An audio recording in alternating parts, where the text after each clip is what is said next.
Jangan lupa subscribe di YouTube channel Metro TV News dan juga nyalakan notifikasinya. Sejumlah daerah menolak penjabat kepala daerah yang dipilih oleh pemerintah pusat. Di level masyarakat terjadi aksi demo penolakan. Selain itu, 2 gubernur menolak melantik 2 penjabat bupati. Benarkah ini karena pemerintah pusat tidak melaksanakan putusan Mahkamah Konstitusi? Inilah top review.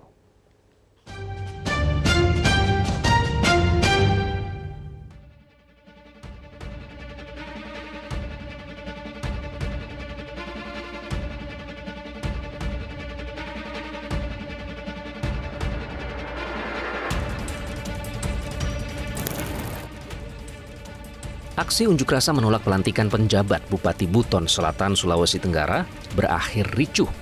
Aksi yang berlangsung di depan gedung DPRD Buton Selatan ini menuntut agar gubernur tidak melantik Laode Budiman sebagai penjabat Bupati Buton Selatan.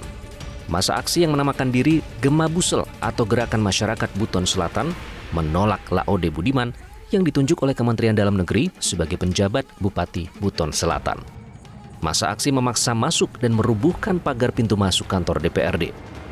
Kericuhan kembali terjadi saat salah seorang anggota DPRD menolak tanda tangan mendukung tuntutan masa aksi.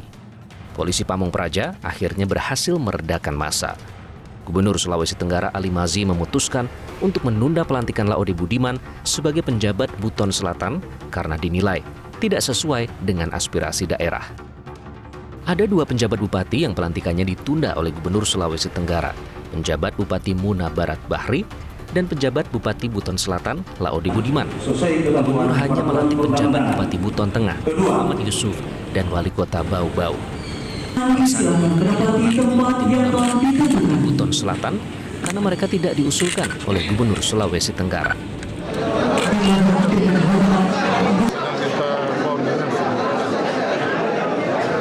Dalam waktu dekat ini. Apakah ada keinginan untuk menyiapkan nama baru? Ya kita lihat aja nanti. Selain Gubernur Sulawesi Tenggara Ali Mazi, Gubernur Maluku Utara juga menolak melantik penjabat Bupati Pulau Morotai yang dijadwalkan 22 Mei lalu. Sengkarut pelantikan penjabat kepala daerah ini terjadi karena pemerintah pusat tidak membuat aturan teknis mekanisme pemilihan penjabat kepala daerah. Padahal pembentukan aturan teknis itu merupakan mandat dari putusan Mahkamah Konstitusi. Ya, kalau kita lihat memang dari awal kan kita sudah mengingatkan Kementerian Dalam Negeri bahwa tata cara penunjukan PJ kepala daerah ini melanggar tidak-tidaknya 3 putusan Mahkamah Konstitusi dan model prinsip demokrasi ada di Undang-Undang 10 tahun 2016. 3 putusan itu ya, putusan nomor 67 PUU 19 Romawi 2021, putusan nomor 15 dan 18 Romawi, 15 dan 18 PUU 20 Romawi tahun 2022, yang pada prinsipnya menjelaskan 4 hal. 1, agar Kementerian Dalam Negeri tidak menghilangkan prinsip-prinsip demokrasi yang sudah ditentukan di dalam Undang-Undang Dasar dan Undang-Undang 10. Kedua, harus melakukannya secara terbuka, transparan, begitu ya. Ketiga, memastikan kepala daerah yang dipilih adalah kepala daerah yang kompatibel. Memilih kepolisian dan TNI saja sebenarnya sudah menyalahi fungsi pembentukan TNI dan kepolisian di dalam Undang-Undang Dasar. Dan keempat, bicara soal bahwa kepala daerah yang terpilih betul-betul tulus menjalankan aspirasi masyarakat daerah dan pemerintahan daerah. Ya, aspirasi itu kalau tidak didengarkan kan jadi masalah ya Mas Wahyu ya. Dan beberapa daerah kan komplain karena nama-nama yang terpilih bukanlah nama-nama yang disampaikan oleh daerah melalui gubernur atau melalui masyarakat daerah. Nah, tidak nyambungnya aspirasi ini sudah diduga oleh Mahkamah Konstitusi dengan putusan 3 tadi ya. Belum lagi kan model pemilihan kepala daerah yang ada di Undang-Undang 10 itu kan jenisnya 2 saja. Kalau yang masa jabatan tersisanya 1,5 tahun, maka modelnya memang ditunjuk oleh menteri dengan persetujuan presiden ya. Tapi kalau yang lebih 1,5 tahun itu harus melalui DPRD. Ini model yang ada di Undang-Undang 10.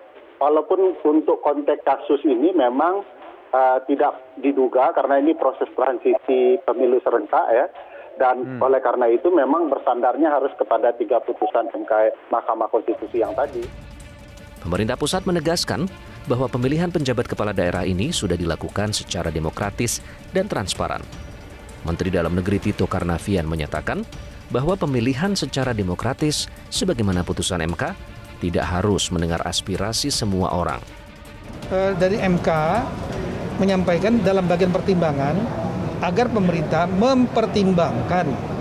mempertimbangkan dan memberi perhatian untuk membuat PP khusus untuk penunjukan pejabat yang bersifat demokratis dan transparan. Nah, ya kan demokratis ini kan nggak mungkin mendengarkan seluruh aspirasi permintaan rakyat ya, atau melalui mekanisme DPRD. Itu namanya pemilihan sudah. Pemilihan sama aja kayak pilkada nantinya. Tapi kita melihat dengan menjaring aspirasi, itu demokrasi. Dan kemudian transparannya dilakukan dengan mekanisme, bukan diputuskan oleh satu orang, tapi melalui mekanisme sidang. Ya, yang Bapak Presiden mendengarkan aspirasi, pendapat-pendapat dari menteri-menteri dan sejumlah menteri dan pimpinan lembaga, di mana tiap satu-satu dibahas orang ini bagaimana, kinerjanya bagaimana, dan kemudian apakah ada catatan pelanggaran hukum atau potensi pelanggaran hukum, semua dibahas di sana. Sementara itu Menko Polhukam Mahfud MD menegaskan bahwa putusan MK sudah dilaksanakan pemerintah. Mengenai pembuatan aturan teknis itu bukan keharusan. Sebenarnya itu lebih dari yang diputuskan oleh MK. Kalau MK kan suruh buat prosedur, ini lebih lagi. Semua ini melalui TPA, tim penilai akhir. Yang itu sebenarnya tim penilai akhir sudah tingkat atas. Ini semua dibawa ke Presiden lalu dinilai bersama gitu. Satu. Yang kedua, MK itu kan hanya memutuskan untuk mempertimbangkan, membuat mekanisme yang lebih terbuka. Nah sekarang terbukanya diajukan oleh gubernur, ya, lalu TPA. Seharusnya TPA itu hanya untuk pejabat-pejabat tertentu, pejabat eselon 1 ini, kepala daerah pun di TPA. Sehingga ini sebenarnya sudah lebih dari sekedar prosedur yang diminta dipertimbangkan oleh MK, bukan diperintahkan oleh MK. Keengganan pemerintah pusat untuk membuat aturan teknis pemilihan penjabat kepala daerah ini justru menimbulkan kecurigaan soal agenda setting pusat untuk memaksakan kepentingan di daerah. Karena itu, membuat aturan teknis diperlukan untuk menutup kecurigaan tersebut.